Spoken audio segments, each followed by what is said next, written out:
មានរឿងមួយដំណើរថាមានអ្នកចៅទូកម្នាក់រុញទូកដឹកអ្នកដំណើរចុះទន្លេហើយបានកិនក្តាមតូចៗ 4-5 ក្បាលដែលកំពុងកាយរុងនៅលើច្រាំងឃើញបែបនេះព្រះសង្ឃតូចមួយអង្គបានសួរទៅគ្រូរបស់ខ្លួនថាលោកគ្រូតើការស្លាប់របស់ក្តាមទាំងនោះគឺជាកំហុសរបស់អ្នកណាអ្នកចៅទូកជាអ្នកខុសឬអ្នកដំណើរជាអ្នកខុសគ្រូសើចតិចៗហើយឆ្លើយទៅកាន់ព្រះសង្ឃតូចថាឯងនឹងហើយគឺជាអ្នកខុសព្រះសង្ឃតូចឆ្លងកាំហើយក៏សួរទៅកាន់គ្រូវិញថាខ្ញុំមិនបានធ្វើអ្វីសោះហេតុអ្វីបានជាខ្ញុំជាអ្នកខុសគ្រូក៏ប្រាប់វិញថា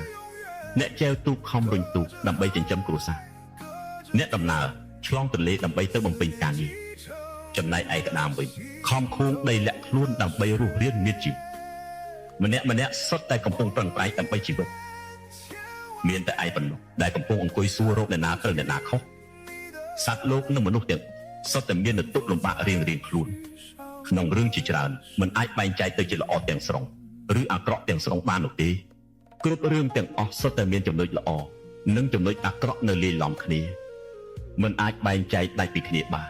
ពិភពលោកនេះមិនដែលខ្វះមនុស្សចូលចិត្តវិនិច្ឆ័យរឿងត្រូវខុសប៉ុន្តែដែលខ្វះគឺមនុស្សដែលចេះយោគយល់និងស្គាល់ច្បាស់ពីទុក្ខលំបាកនៃជីវិតពិតប្រាកដ